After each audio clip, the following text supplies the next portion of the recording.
Din, din, din, din, din, din, din, din, din. Hello, Lolly. Hello, Rainey. Can you believe it? We are in person. We are coming to you live from the Gold Coast. Rainey is here, and we're dumping into. There's a lot of dumps in today's episode. Oh, shit. Apparently there is. We are jumping in to the wild, the crazy Erin Patterson case, the mushroom trial, the deadly beef Wellington. Oh, I'm so excited. Look, it's a terrible crime, but it's good to talk about. This case is everywhere. We're going to talk just a little bit about it in the beginning because I'm having some case anxiety today, Rainey. Don't worry. I'd say I'd help you out, but I can't. No, you can't. I have consumed hours and hours and hours and hours of trial content. There are 3 amazing trial podcasts out there. I've listened to all of them. I've done all the research. I feel like I have Erin Patterson scrambled brains for eggs. Scrambled eggs for brains. But I'll say one thing. You've got all this knowledge that's just sitting in there that's just going to ooze out during this podcast. Honestly, it's going to ooze everywhere. A lot of things oozed out in this episode today. So disclaimer, there's a lot of shit in today's episode.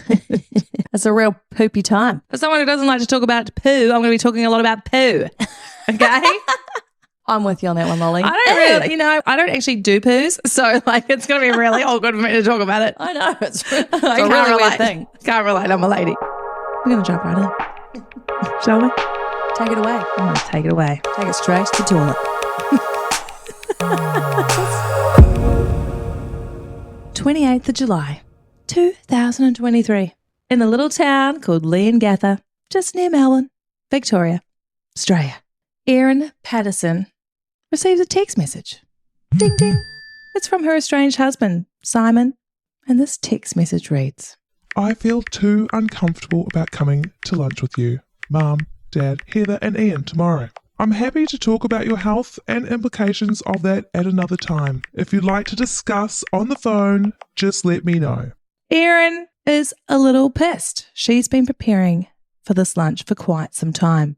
She replies, that's really disappointing. I've spent many hours this week preparing lunch for tomorrow, which has been exhausting in the light of the issues I'm facing. I've spent a small fortune on beef eye fillet to make beef Wellingtons because I wanted it to be a special meal. I may not be able to host a lunch like this again for quite some time. It's important for me that you're all there tomorrow and that I can have the conversations that I need to have. I hope you'll change your mind. Your parents, Heather and Ian, are coming tomorrow at 12:30. I hope to see you there. Ugh, manipulation, isn't it? Wow. These two, they've been separated for a little while, since 2015. They shared 2 children together. For a while, things were pretty good. It was an amicable split, but things had turned pretty nasty. You see, in 2022, just the year prior, Simon decided that he was going to file his tax return and list himself as separated instead of married. Oh, dear Lord. Although these two have actually been separated for some time, they've never divorced, but this is the first year that he's decided, you know what, I'm going to list separated. It's about time. It's been 7 years. Yeah. But unfortunately for Erin, this causes some problems. What are the problems? Does she not get money? So with him filing as separated, it will change her tax situation and she'll have to pay more tax. I see. It'll also change the child... What's that word? Child support? Fucking hell. It'll also change the child support she's getting. So really, in Erin's eyes, it kind of fucks her a little and she's pissed. I want to just go into a little bit about Erin's financial background. She inherited some big dollars. Wow. Right? Her nana passed away long time ago, before she met Simon, early 2000s, and she inherited $2 million. Ooh, that's a lot of money back then. Unfortunately, her mother also passed away in 2019. She inherited a lot more money. So Erin is financially doing okay. But with Simon adjusting his tax return, she's going to have to be giving more money to the tax department, and her child support is now going to go down to $40 a month. Well, that's about $18 more than I get. Sorry, was. Oh, not anymore. What do you do with $17? What do you do with $40? $17 is enough, Lolly. It's not enough. It costs you $300 to leave the house every day. I know. Erin's pissed. Things haven't been great, but she wanted to put on this lunch for Simon, Simon's parents, Don and Gail, and also Simon's aunt and uncle, Heather and Ian. A real family affair. Wow, isn't it? She really wanted this to be an opportunity for them to all get together, have a lovely time, a lovely family time. But also, Erin has some health concerns, loves. Oh, dear. She needs to share some pretty serious health updates and get some family advice on how to move forward. Well, fair enough. She's got no family of her own. So. She doesn't. The 29th of July, 2023 rolls around. It's a Saturday, and Erin is busy away in the kitchen prepping beef Wellington. It's a big meal to prep.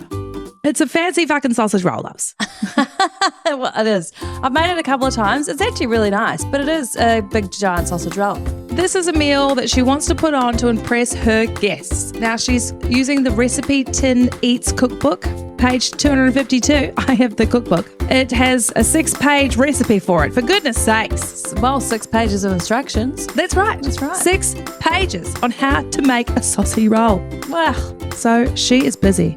She has been spending all week buying ingredients. This recipe contains eye fillet, lovely delicious pastry, and you make what's called a duck sal. It's a mushroom paste. Is that what it's called? A duck sal. Yeah, you simmer it away, you cook it away, and you make it all delicious and yummy. You smear it all over that beef log, and you wrap it up in pastry, and you cook it to perfection. Yep. A few more steps in there, though, I must say. 6 more pages of steps. Oh, So Erin is cooking away. She's got her 2 kids at home. She decides that she's going to send the kids away for a little movie date. They don't need to be here for this boring lunch. oh, how old are the kids? There is a teenage son and a preteen daughter. So Teenager. that's right, a teenager. A kid. Are they a kid at that age? Well, I mean, look, my child's perfect, so no. But I don't know. I think they're pretty at all ages. To be honest. There's a cunty phase to all ages. Yeah, I think everybody in all ages, we're all a bit cunty. Hey, I can be cunty all the time. No shit. Me too, hey babe. Just so you guys know, Furzy is in the room today. That's why I'm feeling a little awkward. I'm like, ugh. It's just like she's performing for the first time in her life. Erin had a hard time, Rainey, finding a giant log of beef eye fillet. Oh, it's not that hard to find. Well, apparently it was a bit tricky this day. She found some mini packs of logs of eye fillet. So it's just pieces of steak. Well, yes, I guess so. I guess that's what it is, right? Just an eye fillet at the supermarket. So at Woolworths, she'd found some 2 packs of eye fillet. So she decided she was going to make some adjustments to the 6-page recipe and do individual beef Wellington parcels. Little pockets. I mean, a bit more work for yourself. Just go down to the butcher, lady. Find yourself a log. Yeah, it would just be the easier thing to do. Not be fair. fair, the supermarkets sell eye fillet logs too. Well, Erin doesn't have time for that, loves. She's making 6 individual beef Wellingtons. It's going to take her fucking weeks. Shit. Lunchtime rolls around, Rainey. 12:30. Ding, ding, ding, ding, ding. Hungry. Up the driveway, Erin can hear the crunching of gravel underneath the car tyres. The car pulls up and lovely Gail and Don, these are her in-laws / ex-in-laws, and Heather and Ian, they've carpooled. They've all come together. Just a little update on ages, guys. Erin is in her late 40s, about 48, and Don and Gail are 70, Heather 66, and Ian, he's nearing 72. Oh, they're not that old, are they? It's pretty old, loves. Well, no, Mum's 66. I'm sorry to break it to you, loves. It's pretty old. Oh, Mum, I apologise. Well, listen, I mean, look, think about it. If you're lucky, you're going to get another 20 years. If you're lucky. I thought they were in their 80s. So that would have been fine. No, fine. They're expired. You've reached the end of your road anyway. Expired, you know? I've had a good run. I reckon when you're like, I shouldn't say it because Mark's parents are 70. They're very young, loves. No, I reckon, but 70, you've still got a good 10 years in you until you get in your 80s and you're a bit more decrepit, you know? There's no point making it to 80. You're fucked. You might as well just tap out. No, I think the 90s you're fucked. Yeah. Make it to 80s. I reckon the good age is you're probably 85 and you're like, I'm out now. Pillow. Where's the buzzer? Pillow. Shh. I'll do you and you do me. A little tricky. We'll just pull the pillow together. That's it. Perfect. 1, 2, 3, go. So the guests have arrived, and look, it's just a lovely family time. Erin has recently been renovating the pantry. She's got a little butler pantry situation going on. Heather and Gail, being the lovely older ladies they are, they're curious. They're interested in pantries. Is it like a scullery or what is a butler's pantry? Same. A hidden pantry where you can keep all your mess kind of thing, you know? I bet there's all those like little plastic containers. Everything's got its own little label. Oh, dreams do come true. I mean, I've tried it. It doesn't work. Nah. The containers come empty. I'm like, fuck, I can't be bothered. Keep it in its baggot. You know? You want to make it all nice and pretty, but no one's got time for that. No. So Erin's giving the ladies the tour of the pantry. They're checking out the garden. It's a lovely time. It's a rural area. There's land and nature everywhere. Chickens? Possibly. Let's pretend. We'll say there's chickens. Okay? If they're not at her house, they're definitely around the vicinity. The lunch is almost ready, Rainey. God knows how Erin timed it because she's got individual pockets. But they are ready to go. The lovely ladies, they come into the kitchen. Erin, darling, honey, do you need some help plating up the lunch? No, you're my guest. I've got it from here. Out your pot. I'll be out there in just a minute. Were they all like initials on them? Mine. Well, the guests are all seated, waiting for their lunch of delicious beef Wellington, a little side of mashed tatties, some green beans, and Erin ran out of time, so she's got a little packet gravy on her hands. Oh, Erin. Jeez. I mean, that's the real crime of today, isn't it? Isn't it just? Make your own gravy, sweetheart. God damn. You can't be eating packet gravy. You can't. It's not right. It's terrible. Mum, you can though. We love you. That's right. Mum loves a good packet gravy. I know. Just boil the jug and tink, tink, tink, away you go. Love you, Mum. It's easy. Erin comes out. She plates Don his delicious meal, served on a large white plate. Gail, her delicious meal, served on a large white, slightly greyish plate. Heather and Ian also get their lovely meal served on a greyish white plate. Finally, Erin goes and collects her meal and she sits down. And the guests notice she's got a slightly smaller plate. It's orangey in colour. Oh. She's obviously ran out of her fancy, lovely serving plates, so she's just going to skimp out and have one of the shit plates. Sometimes they only come in sets of 4. That's true. It's weird, isn't it? So weird. Mark loves mismatched plates. Do you? That's why I've got nothing matching, loves. Oh, no. They sit, they eat, they have a gay old time. It's a gay old time. It's lovely. The guests are scraping the delicious food off their plates. They are eating it all up. This is delicious. Gail, the mother-in-law, she is struggling to get through her whole portion. She's Really? feeling a little full. Oh. This beef Wellington is filling. So Don, not wanting to leave anything behind, says, I'll finish that for you, Dal. and Don proceeds to eat another half portion of a beef Wellington. Wow. They all have a bit of a giggle because he's helping his wife out. It's lovely. Now they've finished their meals and it's time to get serious, Rainey. Erin has brought her guests to this lunch to share some pretty sad news. Erin has been facing some serious health concerns. She has been in and out of hospital, getting tests. Her mother-in-law is aware of one recent test that happened on the 28th of June. She had a little lump on her elbow and she was in for biopsies and MRIs. It's been a terrible time. Not the elbow. She has just found out she has cancer. Elbow cancer. Well, I don't believe the elbow lump eventuated into cancer, but it's of the cervical or ovarian kind. Oh, dear. Now, she needs some advice on how she should go about this touchy topic with the children. Should she tell them the truth or should she just go through the motions of treatment and not tell them just yet? That is a tricky question. Well, all of the lunch guests suggest to do the right thing and be honest. Yeah. So I haven't disclosed this, but this family is incredibly religious. Christians love the Lord. Family of God. That's right. Ian is actually the local pastor. Oh, spaghetti bolognese. Linguine Yummy. fettuccine. Ian would like to say a little prayer. And so they all hold hands. Maybe, I'm not sure. Let's just pretend they do. And they bow their heads. I always think that's the best option. Holding when, hands? Something's wrong is just to pray. Oh, yes. Okay. Best option is to hold hands and pray. Yeah. Dear Lord, please watch over lovely Erin. Ensure she gets the care that she needs. And give her the strength and wisdom to tell her children. So nice, Ian. Does it ever work though? You know? Well, in this case, it might not have. So they finished off their lunch with a little dessert. Heather and Gail did bring a fruit platter and an orange cake, but they're quite full from the lunch. Let's have a little nibble. And then the lunch comes to a close and they all part ways. Now that's that. The kids come home from their movie. Erin does a little cleaning. Now that is where the story should end, loves. Just a nice little Saturday lunch. Saturday, the 29th of July. Don and Gail, so Erin's in-laws, her estranged husband's parents, are at home. They're starting to feel a little unwell. It's not a good sign, is it? Slight sensations of nausea. Some tummy cramps.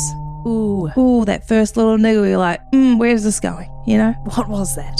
Is it just a freak cramp or are we in it for the long haul? Fuck Is me. this the start of an eruption? I wouldn't know. I've never been in this situation. I never have either. Mark has. Oh, we might share a story later. Maybe Mark can come and tell the story. So Don and Gail are not feeling great. A little queasy in the tummy. They think, just go to bed. Hopefully nothing eventuates. Midnight, symptoms become pretty bad, loves. I mean, you're going to know straight away what it was. It was the orange cake. It was the orange cake. They begin to suffer from bouts of diarrhea. Dysentery. Do you know that? We shouldn't talk about it, but I think dysentery is like a bug, but diarrhea is like, you know, maybe like... Really bad. So Don and Gail are suffering from bouts of diarrhea every sort of 30 to 45 minutes. Ooh, Then they got 2 toilets. Well, then the vomiting starts. It's coming up at each end. One of them is running to the laundry. One of them is running to the bathroom. They're tag teaming. It's really bad. Oh, no, they've only got one bathroom. Well, I don't know. I guess so. Well, there's a laundry and a toilet involved. Well, who knows? Maybe the laundry was closer, loves. I don't know the layout of the land, all right? But all I know is that the laundry was involved. That's bad. That poor laundry. Jesus. You hope it's... Sorry, let's just not even go there. No one's shitting in the laundry tub, all right? They totally are. Do you reckon? No, because some people don't want to vomit in a diarrhea toilet. Oh. Some people don't want to shit in the Kmart either. But... We'll talk about that. Their symptoms began at midnight, and now it is 8 o'clock in the morning, and things are not getting any better. It is getting worse. They are running to the toilet every 10 minutes. Holy shit. Don is doing quite a lot worse than Gail. Wonder why. They're starting to think that this is pretty serious and we should probably get to a hospital. They call an ambulance, and an ambulance would come and collect Don and Gail around 9 in the morning and take them to the local hospital. Now, these guys live in a regional, rural kind of area, so not in the big city. They're put into hospital. Immediately, they're hooked up to fluids. They're severely dehydrated. But the nurse there is noticing that Don is really bad. He is super grey in colour. He's really lethargic. He's really struggling to just even keep his head off the pillow. They're really, really concerned. Now, at the same time, Simon has been notified how his parents are doing, and so he decides to check in with Heather and Ian, his aunt and uncle. Good thinking. He goes over there. Now, these two are on the couch, clearly in a really bad way. Oh, dear. They've been up all night. Diarrhea, vomiting all night. Simon says, I think we need to get you guys to the hospital. Ian is thinking, No, it's just, honestly, it's just gastro or food poisoning. It's going to pass. because it always does. 12 hours. Yeah. You know? Fine. It's fine. You can get through it. I mean, at this point, they're going to know, like, it was the lunch, right? Well, They're all thinking they're it. all putting the pieces of the puzzle together. Simon is really urging them. No, let's get you to the hospital just to be safe. Mum and Dad are doing so bad, so let's get you there. Wow. They decide to call an ambulance as well, but the 000 operator says it's about an hour wait, so I suggest you just drive them to the hospital. So Simon, being the good nephew that he is, puts his aunt and uncle in the car and takes them to Leongatha Hospital. Again, rural, regional. His parents are at a different hospital. This is a small medical centre. They don't have a lot of staff, and you need to go and buzz to be let into the urgent care. And Dr. Chris Webster is on the shift for the evening. He is quite the character. He's got a bit of a mohawk hairdo. He's probably wearing his scrubs, but in his normal day life, he wears bright colours and patterns. He's got this loud, booming voice. And he greets Heather and Ian at the front door, brings them in, checks all their vital signs, hooks them up to fluids, and is thinking this is probably a case of pretty bad food poisoning. Sounds like it. This poor guy's working a 24-hour shift. Oh, no. 24-hour shift is not the safest thing, is it? Well, that's what we were worried about. What has he been hooked up He'll to? be right. It's Sunday rates. He's probably getting paid $400 an hour. Now, this is just the next evening from the lunch.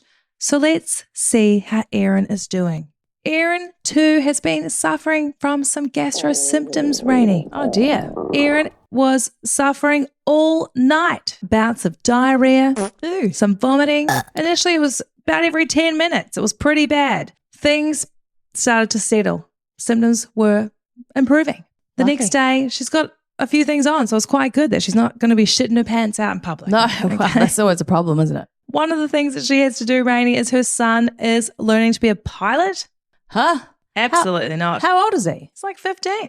Oh, well. He's getting some flying lessons and she has to take him to a flying lesson. The instructor actually called to try and reschedule, but she insisted they needed to come for this lesson. It's a 90-minute drive. I mean, a good opportunity to cancel because you might shit yourself. Your pants. You don't want to shit yourself next to your son in a confined space. You know? No one wants to be doing that. Son. Let's put your window down. But she needs to take her son, so they head on their way. And she's obviously got very good butthole muscles because she's holding in her boobs and they drive. It's a long time. Now, they're an hour and 10 minutes into the drive to the location where the flying lesson is, and the instructor calls. Hi, Erin. Unfortunately, the weather's getting a bit shit out there. We're going to have to cancel the lesson. Ah, you'd be pissed. You would be pissed. Erin has driven an hour and 10 minutes with severe diarrhea symptoms. But she hasn't pooped her pants yet, so it's totally fine. She turns the car back around and she heads home. 2 hours and 20 minutes. I mean, it's a long way. You're not going anywhere for 2 hours and 20 minutes in a car when you've got diarrhea. You're definitely not. You bang on with that one. Should we tell Mark's story? Is it story time? Story time. Mark first, do you give me permission to talk about your gastro story? Oh my God, this is one of the most horrific things I've ever heard. And I've heard a lot of bad stories on this podcast. That's not right. Rainey, we are just going about our lives. Mark has a gig. He's in this classic rock cover band and they're bloody fantastic. They're called the Filthy Animals. Boop, boop. Mark's one of the singers and they have a sold out show out in Brisbane. So now it's drive away. And I'm at home just mumming, you know, and we've had a few gastro bugs. Just a few, not too many, but a few. Mark gets it real bad because men always get way sicker because they're fucking pussies. Sorry, babe. So I am at home. I actually vomit, loves. Oh, God. Are you okay? I know. I am actually fine. I did one vomit. I was like, Jesus Christ. It's like, I was like, bleh. Oh, sorry, excuse me. And then I went to bed. That was fine. Now, Mark is on stage. He's rock and rolling. Got that crowd going. Everyone's woohooing and cheering and dancing and doing the rock horns and he's having a great time. The rock horns, is that what it's called? Yeah. He fucking crushes it up there. Like, I'm telling you guys. Do you actually do that on stage? Do you? Woohoo! He takes a little break, a little half-hour break. Mark begins to get some little tummy cramps. And he's thinking, oh, Christ. Not right. I've still got another whole set to go. I've got to rock and roll. I've got to be a goddamn rock legend. I can't be up there shitting my pants.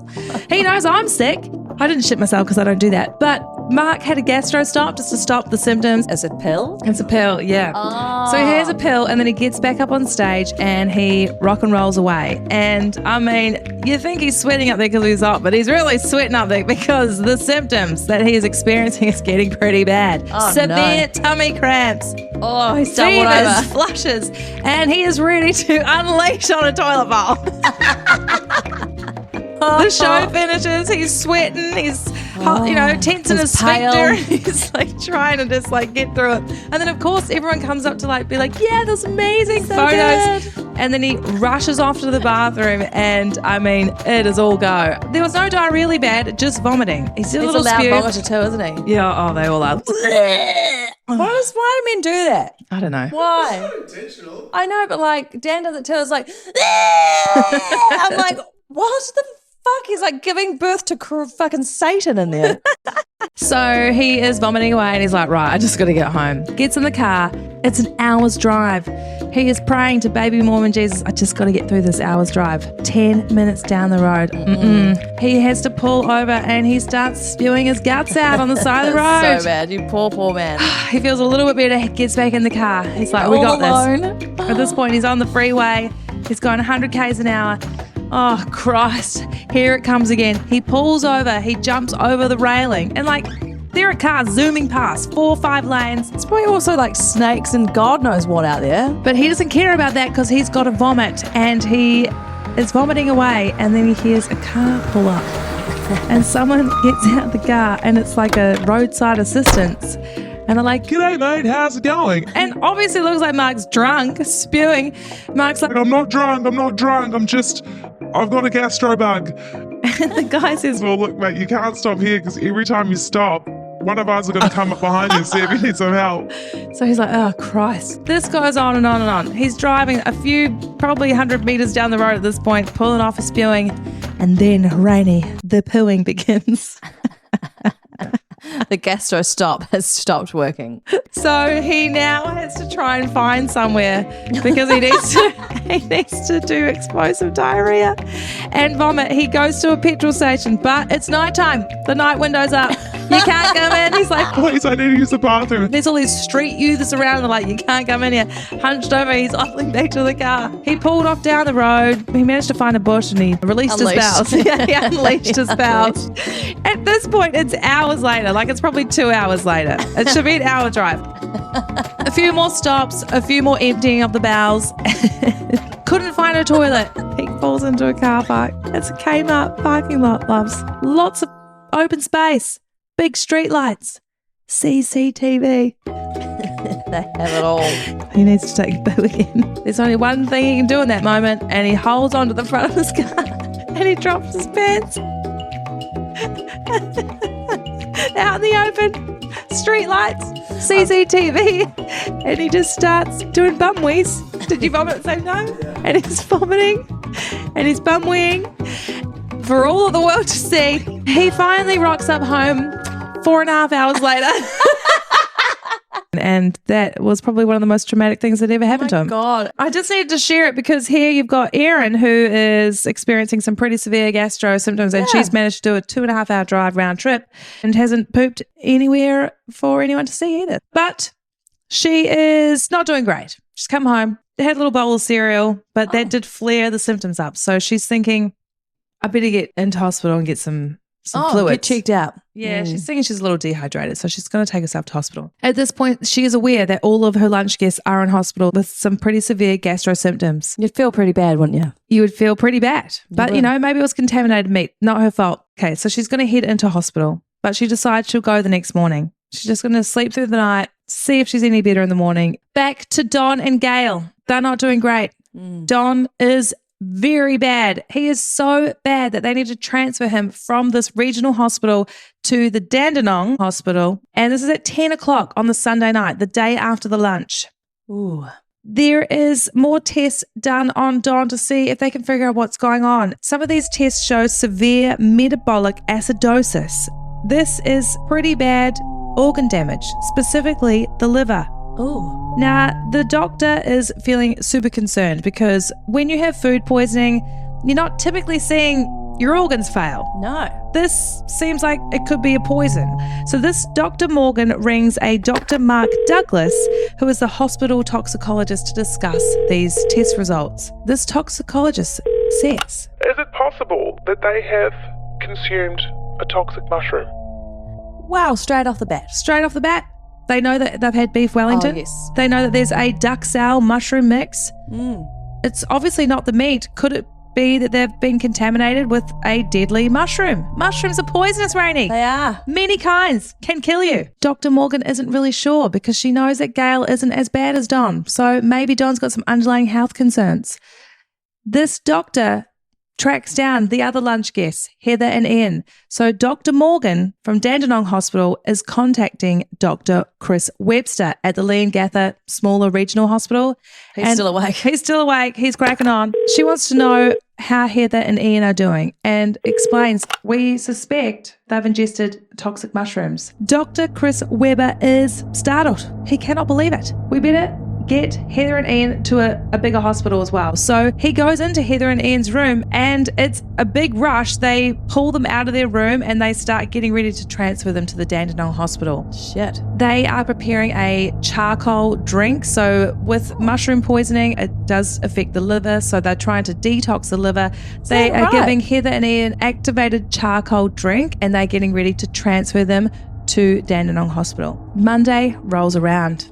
August 4th. August 1st. August 4th? August 4th. August 1st. A good dog. Erin wakes up. She's still not feeling great. She's like, I better go to the Leongatha Hospital. She takes her children to the bus stop. They need to get themselves to school. And then she heads on in. She walks up to the door. The door is locked. So she does the little buzzer. A loud, booming Dr. Chris Webster comes on out and says, Hello, ma'am. What can I do for you? She explains, I must have a little bit of gastro. My name's Erin Patterson. And Chris is like, Holy heckers, lady. Not another one. I've been expecting you. You are the 5th lunch guest. All of your other lunch guests are in pretty bad condition and we need to get you in for treatment as soon as possible. We suspect you have ingested a deadly toxic mushroom. What are the chances? he leaves Erin with the nurses to get her ready to be admitted into hospital, and he heads on his way for a few minutes. Dr. Chris Webster is startled when he returns just 5 minutes later to learn Erin has discharged herself. Oh, well, you would. Well, would you though? No, you wouldn't. Before we decide what we would do in this situation, let's dive in to a little science of the crime. Is that too much? Give it to me. Toxic, deadly mushrooms? What could this be? Well, I've only heard of magic mushrooms. Now, these doctors are suspecting that somehow these lunch guests have ingested an Amanita mushroom, specifically the Amanita phalloides mushroom that is known to grow in the area, also known as death cap mushrooms. Is that its nickname? Its scientific name is Amanita phalloides or phalloides, Phalloides. also known as a death cap mushroom.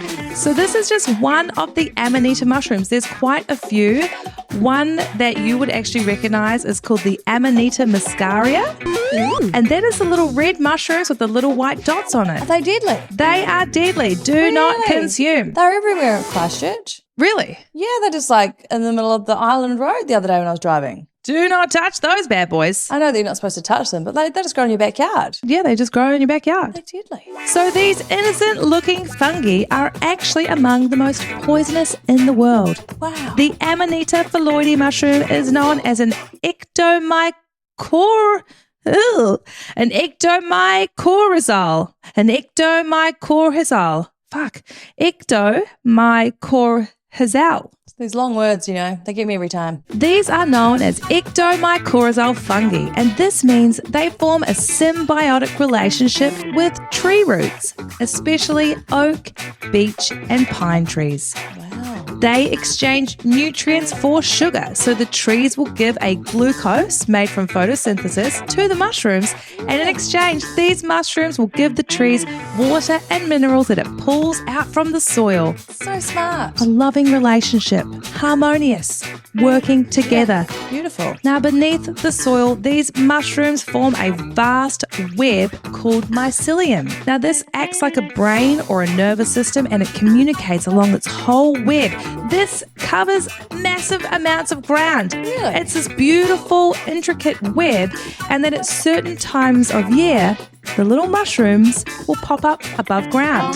So when you see these mushrooms above ground, just know they are part of this huge network beneath the surface. It's incredible. Really? Wow. And these mushrooms will pop up out of the ground around March, April, May in this particular region. Amongst these fascinating facts, they are also, as I said, the most poisonous mushrooms in the world. They contain a deadly toxin called an amatoxin. Now, this is so powerful, it can kill you with just half a mushroom cap. Real. Cooked. They're not big mushrooms either, are they? No, and the Amanita phalloides mushroom, they are quite distinct. They have a bit of a whitish yellow dome and then just a regular stem, so that you're looking at them, you could potentially think that they look like a normal mushroom, but they have quite a big bulb on the bottom, like a little knob end. down the end, like a little bulby knob. The end of the stalk. Yes, so there's the earth, the little knobby bulb, the stalk, and then the dome. So it has a bit of a distinct feature. These deadly mushrooms will target your organs. Their first point of call is the liver. They will head to the liver and slowly kill your liver cells one by one. Wonder why. The terrible thing, loves, is the body tries to get rid of these toxins via bile from the liver, but then it reabsorbs it back into the liver, repeating this toxic cycle over and over again. Wow. After the liver, it heads for the kidneys, the bowels, the colon. Everything starts to turn to goop. Oh. Your symptoms are nausea, vomiting, diarrhea. All of your cells are turning off, dying, frying, cooking, and flying to heaven. You start to go jaundice. You'll head into a coma. Your body is hemorrhaging. Sepsis kicks in. Wow. And you will potentially die within 6 to 10 days. What a way to go. Oh, what a way to go. It's a sneaky little mushroom too, because after consuming, let's say you're out in the wild frolicking around, la-dee-dee, la-dee-da, you see a little mushroom, you're feeling hungry. Don't do it. You decide to eat the little mushroom. For the next 6 to 24 hours, you feel fine. Not a problem. But then the nausea, the vomiting, the sweats, it all begins to kick in. Your organs begin to fail and you will die. You need to seek treatment immediately. They will use things like activated charcoal, IV fluids. A liver transplant would be your best bet at survival. Good luck. Get on the list. And it's about a 50 to 90% chance of dying after consuming these mushrooms. It's very bad. See, I don't really like raw mushrooms, so I'll be fine. You'll be fine. It's I'm true. not going to go actually. and just pick a mushroom and eat it. Unless you've got like one of those like cheesy things, you like dip the food into the cheese. Fondue? Unless you've got a little fondue set nearby. Oh, no. They put raw mushrooms in fondue. I'm like, what's wrong with you? So Erin, she's not too concerned about all this, loves. She leaves the hospital. Dr. Chris Webber is very concerned. He's like, What is happening? Come back. You're dying. he rings Erin 3 times because he's like, Listen, bitch, you need to get back here. You're going to die. she doesn't answer his calls. She's too busy. The 3rd call, he leaves a voicemail, says, Look, lady, I'm really sorry. You need to come back here. I'm calling the police. I'm this concerned about you. I'm sending the police over to do a welfare check. God, maybe she's just in denial. She's got to think about her other illnesses. almost 2 hours later, Erin does return to the hospital. Oh. And she says, sorry, I just had to go and pack my daughter's ballet bag. And she ended up having a little snooze. She felt so relaxed, she had a little snooze. So Erin is also moved to a larger hospital. She is kept in overnight. They're checking all of her vitals. They're making her do some little poopy samples in a little pottle. Oh. She even is giving multiple samples. And when she comes out, she says it's quite watery. It looks a bit like wee. And she says to the nurse, it's not wee, it's definitely poo. It's just very watery at this point. Okay, lady. Let them figure that out. Everything's looking pretty good. Vital signs come back normal. The liver's looking fine. Potassium level's fine. Everything's looking fine. So she's discharged. But unfortunately, Rainey, her lunch guests are not so lucky. Don is doing so bad, he is rushed in for a liver transplant. His liver is turning off. It's going offline. Really? How do you just get a liver transplant? There's a list. Well, it's an emergency. They must have a back fridge or something. Yeah, they can only get it from dying people. Well, now they've actually moved all of these guests to another hospital, the Austin Hospital in Melbourne, and this is actually where they do a lot of specialised liver care. So Don has received a liver transplant, and now Heather, Ian, and Gail are all put into the ICU and put on to life support, loves. Wow. They're all doing really bad. They've been intubated. They are also going into multiple organ shutdown. Why did he get the liver? Don got the liver because why he did was. Don get the? Well, Don was so bad because he'd eaten an extra half portion, obviously. But so he obviously was way worse. He was So way he worse. was prioritised. Yes. They were going to give the ladies liver transplants, but they're too unwell. They know if they put them under and try to do this procedure, they're not going to make it. Really? Oh, gosh. Now, at the same time, Erin has been let out. She is lucky. How did this happen? She must be having a very powerful liver and immune system reaction to these potential mushrooms. She's also thinking, how on earth have I consumed deadly mushrooms? This seems very, very strange. Yeah. At this point, the health department has been notified because they need to understand. She's a really bad cook. They need to know. They need to know what is going on. Sally Ann from the health department has contacted Erin. Initially, Erin's been super, super helpful. They're asking, where did you get the mushrooms from? I got them from Woolworths. Yeah. She also says she has a little dried mushroom packet in her cupboard that was from an Asian grocer. So now Sally Ann is thinking, well, fuck. Maybe there is going to be a potential public outbreak. Maybe somehow these contaminated mushrooms have ended up in these dried mushroom mixes at the Asian grocer. Oh, they do look quite scary. Those dried mushrooms. I was there the other day. Were you scared? Yeah, I actually ran out the door. They're just so they're just all these different shapes and, you're like, oh, what is this? Sally Ann is like, listen, Erin, where did you get the mushroom mix from? And Erin's like, I don't actually remember. It was, could have been Glen Waverley or listed off all these Melbourne suburbs. It was definitely Melbourne, southeastern Melbourne region. Somewhere. Sally Ann's like, well, okay, I need you to think, what crossroads were around? What was the packaging like? She's asking all these questions. She needs more information, but now she's finding it really hard to reach Erin. Erin's not picking up her calls. So she's sending a list of questions to Erin saying, this is super important. I need to know. But unfortunately, she's not getting any response from Erin. At the same time, the police are looking into this situation. They've got 4 people that are potentially about to lose their lives, and they think there's a mass food poisoning situation on their hands, and the homicide squad is notified. Ooh, this is on the 2nd of August. So things are moving quite quickly. It's on the Tuesday. Back to the hospital, and unfortunately the guests are doing really bad. Jeez, that's not good. Their conditions are critical. Don's liver transplant is not taking. Heather, Gail and Ian and Don, they're all on life support. Oh, God. And on the 4th of August, Heather and Gail, both sisters, would lose their lives. Same day? Same day. Oh, dear. I mean, look, if I was going to die, I'd like it to be on the same day. That's right. Me too. Little wee silver lining. On the 5th of August, Don Patterson would also succumb to his beef Wellington lunch and would pass away. Ian is fighting for his life. He's in the ICU. He's on life support. He's hanging on by a thread.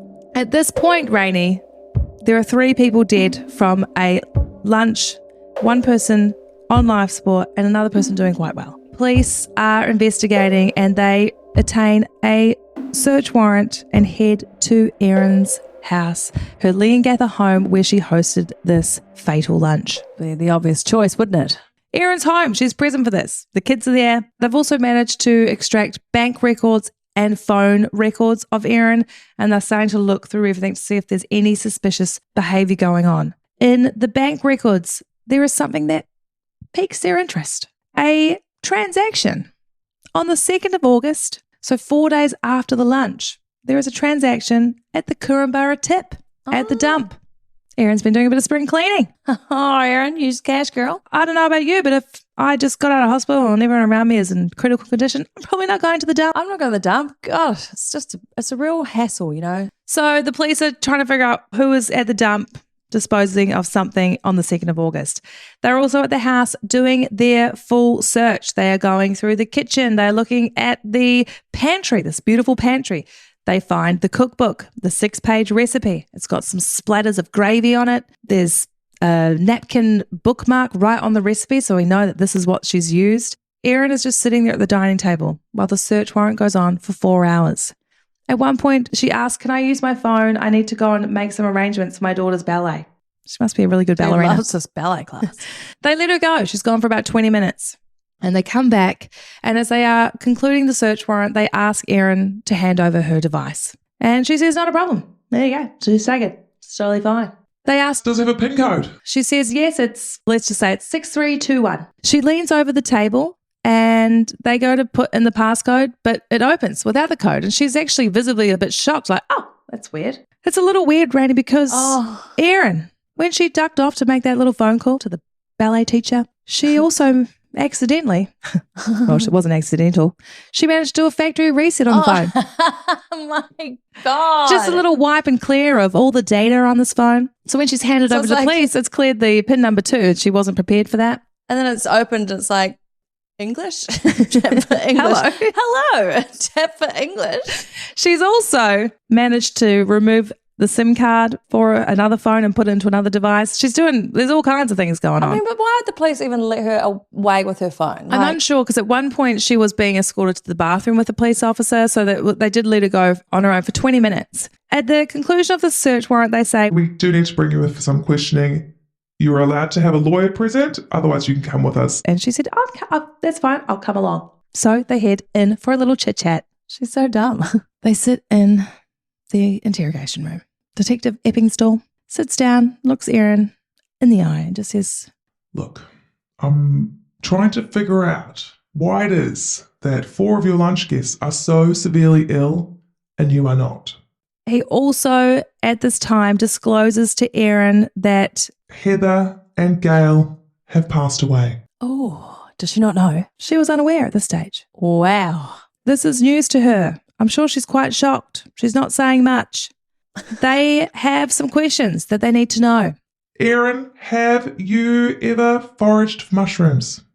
No, she has not. Oh. They ask her, does she own a food dehydrator?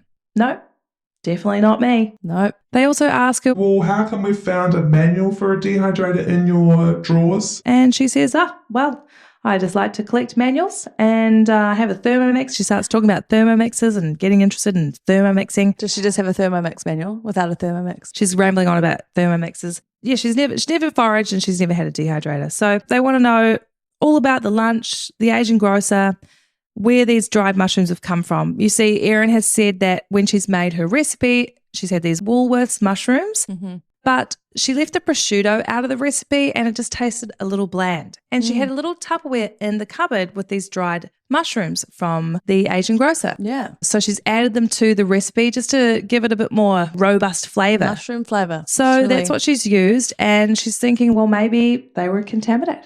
I don't really know what to tell you. Some of them look a little dodgy. Erin, she's allowed to go home. And this thing turns into a media frenzy. It blows up. It didn't take long for this story to circulate throughout the world. Everyone was talking about this beef Wellington lunch. This middle-aged woman, heavier set, plain Jane, nothing to see here, has become the centre of a worldwide scandal. Well, I was captivated by it. I was so intrigued, always Googling for updates. Oh, this is good, you know? That's right. And unbelievable. looking at this lady, you wouldn't think that she has poisoned her family. Has she intentionally poisoned her family to kill them, or was this a tragic accident? The media are parked up outside of her house. She's trying to get in. They're literally up the drive right at her front door. I don't even know how they're allowed to do that. I know. The video is just so wild. At one point, she gets out of her car and she decides to talk to the media. She shouldn't have done it because it sounds like she's a terrible actor. But she says, it's just a terrible accident and I love them. I'm devastated. I love them. The investigation is underway. There is so much public interest, so the investigation team have to get it right. They have seized 2 phones and a laptop. One with a factory reset. We have 3 people dead and 1 person hanging on by a thread. Ian is still in the ICU and he is not doing well. They begin to look into the area to see, is there any death cap mushrooms in the area? It's a good question. They also managed to obtain CCTV footage at the Coomberra tip. And Rainey, they would discover Erin Patterson on the 2nd of August. Paid a little visit to this dump. They can see her getting out of the car, holding what looks like a black kitchen appliance. She chucks it into the rubbish dump. Oh, Erin. She's not very smart. And lucky for the police, for the investigation team, they would head to this location and recover this kitchen appliance. And it was, in fact, a food dehydrator. This is so strange because Erin said she didn't own one. Look, she wasn't lying. She didn't own one anymore. No, that's right. She wasn't lying. She didn't have one. It's pretty hilarious. They are doing a little forensic scientific data extraction.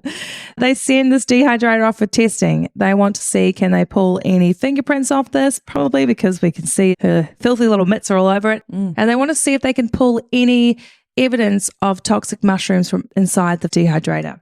It's a bad time just to go chuck your dehydrator out. Like, what for? She's done a little spring clean. She's just got a new pantry.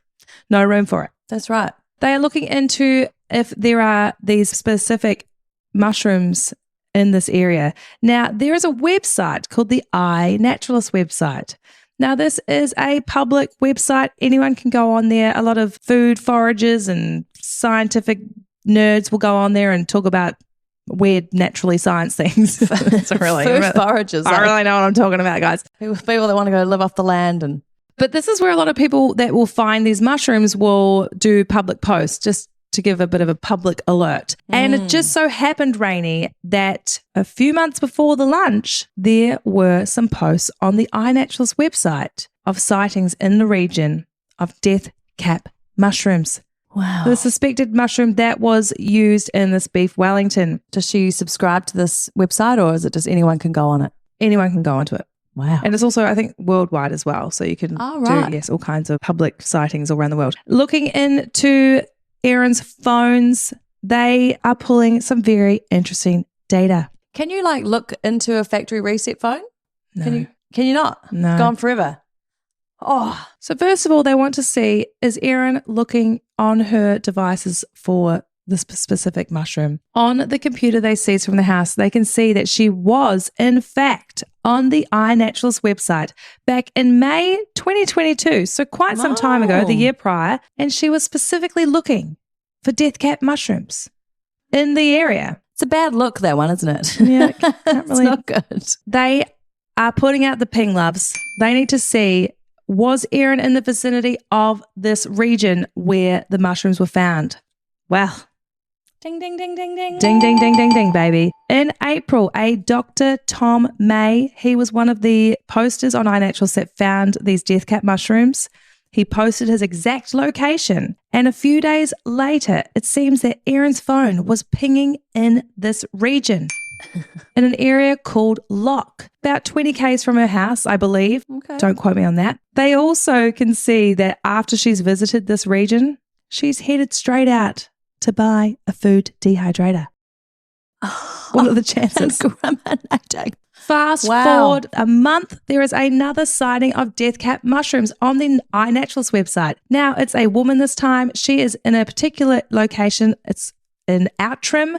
She's actually on Nelson Street. The very next day, Erin's phone would ping in Outram on Nelson Street.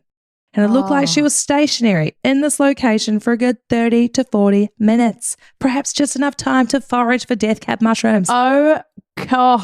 That's incriminating. It really is. How do you explain your way out of that? It's going to get a lot worse for Erin. As they are looking at all of her phone records, they can see that Erin has done a little swapperoonie. Erin has a phone that she has used. We're going to call this phone A. Mm-hmm. She's used it for about 4.5 years. But this phone is not the phone that the police have seized. They cannot find this phone. It looks like Erin has swapped phones and potentially discarded this phone. They cannot find it. She also has done multiple factory resets on a new phone that she's been using. So on the 12th of March, so long before the meal, she's reset her phone, and then she's done a factory reset on the 1st of August. This is the day she's gone into hospital. The 5th of August, this is the day that 3 of the lunch guests are now dead. And also she's done one on the 6th of August, and this is when the police actually have the phone in their possession. She's managed to go online and go into her account and do a factory reset from afar. Wow, she's really into factory resets. She's got a lot to hide. So this investigation is turning up some very interesting information. The investigators would have enough evidence to make an arrest, and they would arrest Erin Patterson in early November 2023 and charge her with 3 counts of murder for Don, for Gail, and for Heather. And get this, Rainey, and 5 counts of attempted murder. Ooh. 1 for Ian and 4 for her estranged husband, Simon. 4. What? Wow. Hang on a minute here. As they are looking through their timeline, they discover Simon had been severely ill on multiple occasions. Oh. One specifically would be in May 2022. The same month, Erin was actually searching for death cap mushrooms on the iNaturalist website. She crazy. Simon would end up in hospital multiple times over a few years, and one specifically in May 2022. And he made a post on his Facebook page when he got home, and he wrote, I collapsed at home. Then I was in an induced coma for 16 days. Ooh. Through which I had 3 emergency operations, mainly on my small intestine. My family were asked twice to come and say goodbye. I was not expected to live. Jesus. he has said he had serious gut problems, but they don't really know what it was. Oh. So we're going to fast forward now. She's been arrested. Erin has pled not guilty. Erin's fucked. We're going to fast forward to May 2025, and we are now, just a few months ago, getting ready to head into this mammoth trial. As the trial is about to begin, the prosecution would actually drop the counts of attempted murder against Simon. They just didn't have enough evidence. So the jury were asked to wipe that from their mind. And unfortunately, look, did she not? We will never know. She totally did. And they would leave that off the table. But the 3 charges of murder would still stand, and the 1 attempted murder of Ian, because miraculously, Ian made a full recovery, Raina. Organs of steel. How the hell did that happen? He was in hospital for 3 months, and in September 2023, he would finally get out of prison. Well, pretty much is a prison. He would get out of hospital. He's obviously learned the fate of his poor wife. She's gone. His family's gone.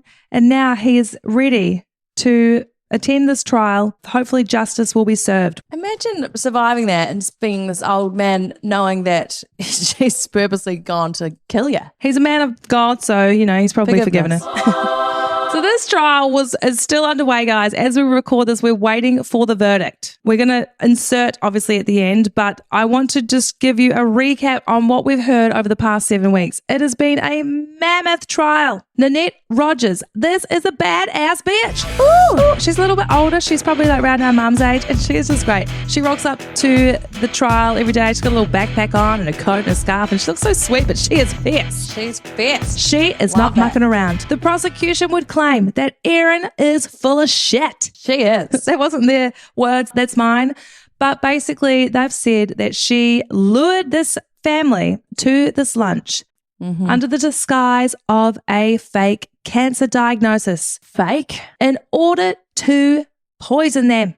She was going to wipe them out. Prosecution would explain that the health department was sent on a wild goose chase looking for this Asian grocer that was selling the small bag of freeze-dried mushrooms. It didn't exist. Didn't exist. They're all large bags, They're about that big. They are. They're not small. They're massive. Erin had made individual beef Wellingtons for all of her guests so she could control the amount of poison she was going to put for each guest. She has foraged for mushrooms. She's dried them up, cut them up, blitzed them up, and put them into this lunch. Crazy. She has served all of her guests on one particular plate and given herself one that doesn't match in order to not poison herself That's and right. eat the wrong beef Wellington. Initial. She could have initial them. That's right. Prosecution claim she has thrown out her phone, the phone she's used for 4.5 years, because obviously, guys, we're using our phone all the time, so there's probably a lot of things on there that she doesn't want you to know about. Well, she's smarter than most. She didn't get as sick as her guests, but she had to pretend that she was a little bit sick to not put too much suspicion on herself. She panicked, though, because she didn't think that the doctors would get onto this mushroom poisoning so soon. So she's gone and thrown out the dehydrator. That's right. She's lied to the investigators and she has panicked. They don't really have a clear motive. Sometimes in these trials, they don't really know what the motive is because sometimes people are just fucking crazy, right? She's just angry at the ex-husband. There was text records of Erin having conversations with some online friends about how much this family was fucked. That was her words. They're fucked up and fuck them. There was also message exchanges with the parents of Erin expressing her frustration over the child support, but the parents were almost siding with Simon, wanting to stay out of it, just saying they were going to pray for the children. Again, it's not enough to go and murder your family. There was some animosity building against the family, and Erin has put these plans in place. She's poisoned her family. They say she did not expect for Ian to survive, who has come out of this lunch. He has detailed these different coloured plates. He has detailed her full cancer diagnosis and chemotherapy treatment. She thought her lies would die with the guests. Oh. But the defense say this is not true. Erin has been telling lies because she panicked. Erin, in fact, would take the stand and she Erin. would be able to explain it away, all of it. How was it? How was she? She starts to talk about the lunch. She talks about the individual eye fillets. She just couldn't find the full-size log, so that was the reason why she made them all individual portions, not to Simple. poison them. She does admit that, yes, I did forage for mushrooms. I enjoyed it. I got into it in 2020. In fact, I'd become quite good at it. I became quite good at distinguishing toxic mushrooms and mushrooms that were okay to eat. Clearly not. Oh, dear. She is saying it must have been a tragic accident. She's obviously picked the wrong mushrooms. She's dried them and she's put them in this Tupperware with the mushrooms from the Asian grocer, and she's put them into the beef Wellington recipe, not knowing that she was actually putting in death cap mushrooms. Oh, right. She says, lies. I never said I had a cancer diagnosis, but I did imply it because Her elbow. I was actually going to get a gastric bypass surgery, and I was embarrassed. I didn't want to tell them, so I made out that I was maybe having some treatment done and I would need help with the children. So, and that's why she's going to lose weight. So she said Ian is lying, and I never said that. I just implied that I had had cancer. I had also implied it in the past to Gail and Don because I liked the sympathy and the attention I would get from it. Oh. She also has an explanation for why she didn't die, why she didn't suffer the way her lunch guest did. You see, Erin has had trouble with her weight over the years, a bit of bulimia here and there. Oh, right. And when her lunch guest left, she had a delicious slice of orange cake that the lunch guest left behind. She had another one. In fact, she finished off the whole cake, Rainey. Wow, that's a lot. And she then felt sick and ashamed, so she proceeded to have a bulimic episode and bring up the lunch. And in turn, it was very lucky because it would have also brought up the deadly mushrooms she had also consumed. Imagine if all that was true. Really unfortunate. Well, it is really, isn't it? Wow. She's also said, I did in fact have to pull over and take a bush poo on the drive for my son on the Sunday. Wow, okay. She said that she was driving and things were getting serious. She needed to pull over on the highway, run into the trees and do a little poo. A little diarrhea bad. She had explosive diarrhea in her words. Did the son say that's Well, true? unfortunately, the son didn't recall this. I'm sure you would remember. But apparently he didn't recall them stopping on the drive in his testimony to the police. Back to the hospital. She's talking to Simon in hospital when she's there. They're having a little conversation about how she's actually put dehydrated mushrooms into her children's muffins before to try and hide the mushrooms and get some more nutrients into them. They're just talking about this in the hospital room. And Simon says to her, Oh, is that how you poisoned my parents? this has put Erin into a panic. She's thinking, well, fuck, I've got the dehydrator at home. I need to get rid of it because they're going to think I've done it on purpose. Oh my God. So she's rushed home and she's gone and taken this dehydrator to the dump. That'll explain it. Simon denies this. Never said it.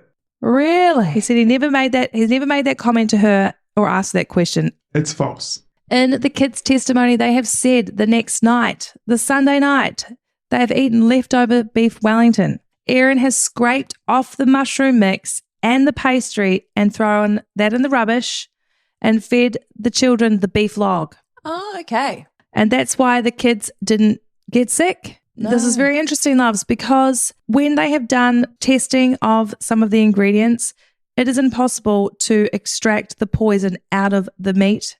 These mushrooms are so toxic, you can't cook out the poison.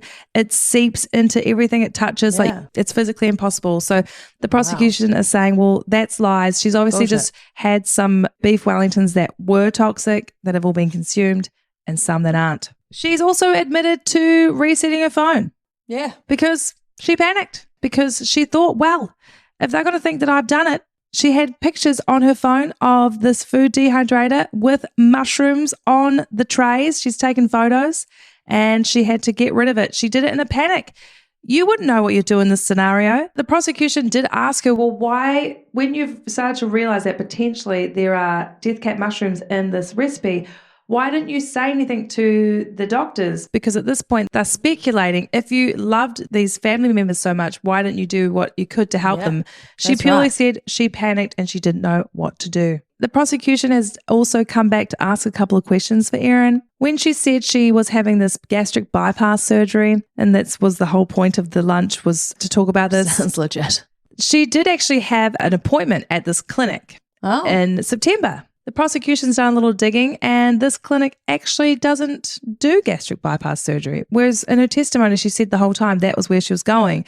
So then all of a sudden, Erin was confused. It must have been liposuction that she was going to have, because that clinic did weight loss surgery, but it was liposuction. So there's a lot of confusion going on. The prosecution and the defense have done their closing arguments. The defense is saying, You cannot convict Erin as a murderer because she lied. She panicked, she lied, but that does not make her a murderer. The prosecution is saying the evidence is clear. She poisoned her guests. I've got questions for you.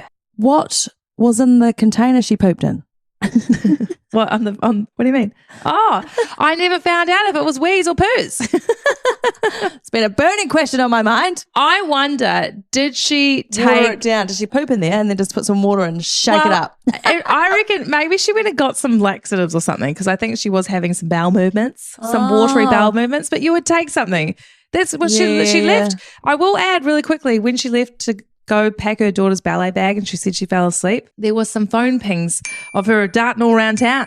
Really? And the prosecution has said, this is you panicking. You're taking care of business. Yes, that's right. Who knows what she did there? Did she go and get a little wee Metamucil, a little wee laxative chocolate? Who knows? Yeah. The dehydrator, what tests came back for that? Thank you. Yes. They did their scientific testing. They were able to extract all of Erin's fingerprints, obviously. Mm-hmm. And they were also able to extract the amatoxin from the death cap mushrooms inside this food dehydrator. Yeah, wow. But Erin is saying, yes, you got me. I lied. It was an accident. Yeah. But I didn't do it intentionally. And that's what they're trying to prove. And I will say, I do think she's done it, clearly. I also think she tried to do it to the husband, clearly. Yes. But I think that if she has done this to the husband a bunch in the past and they never found out, I reckon she just thought it would just get masked as a food poisoning incident. And she was hoping Simon was going to be there. And she did have a 6 beef Wellington ready to go for Simon. So in the hopes that he would arrive.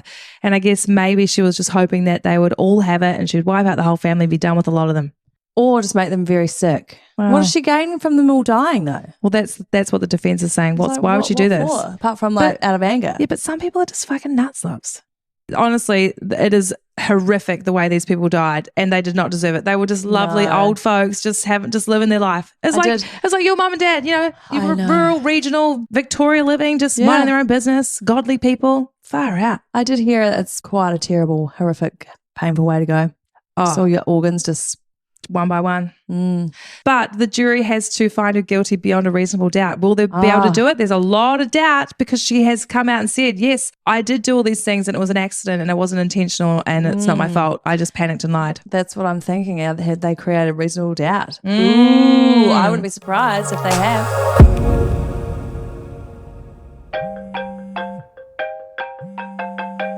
All right, friends, the verdict has finally come in. We recorded our episode about 10 days before the jury came back with their verdict. Finally, after 7 days of deliberation, we have an answer. This mammoth trial has come to a close. Rainey, are you ready? Oh, I'm so ready. Erin Patterson, on 3 counts of murder, has been found guilty. Guilty, guilty, guilty. And on 1 count of attempted murder, Erin Patterson has also been found guilty.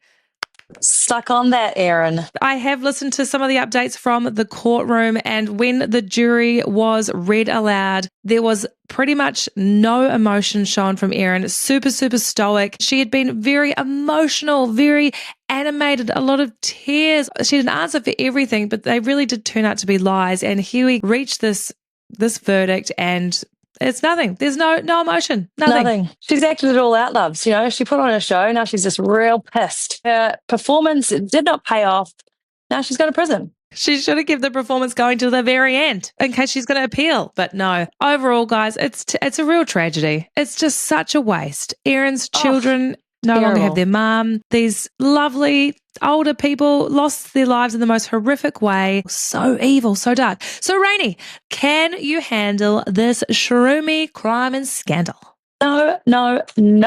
I cannot. Those poor, innocent old people just living their lives. They had some good years left in them. They did. And what a brutal way to go. It was probably the husband. That was probably the number one target. But she's like, fuck yeah, I'm going to get all you.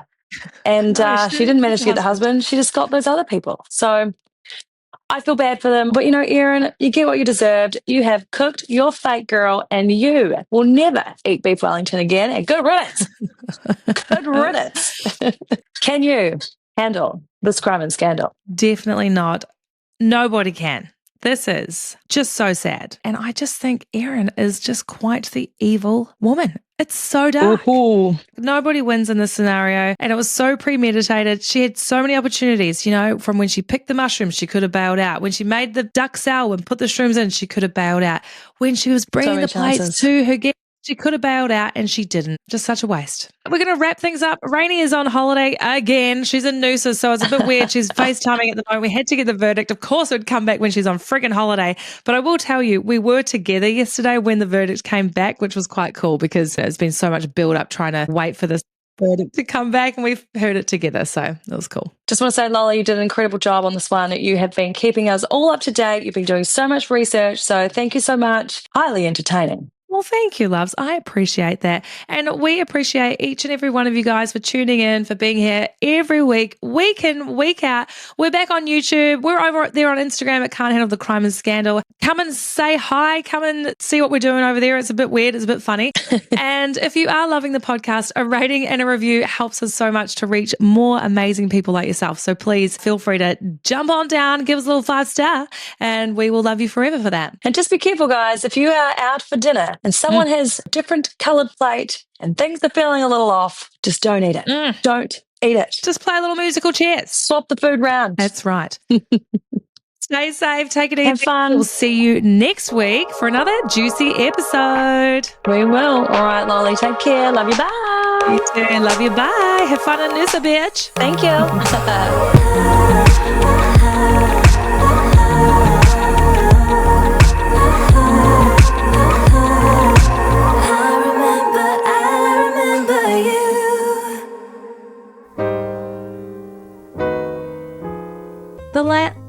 Why do I get like a drip, you know?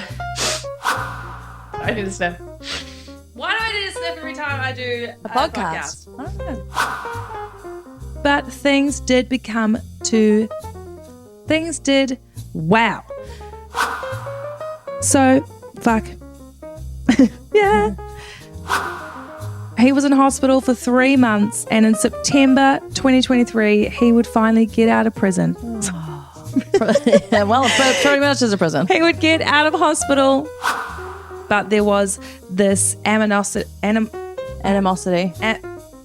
Anger. I don't know. There was some animosity building against the family.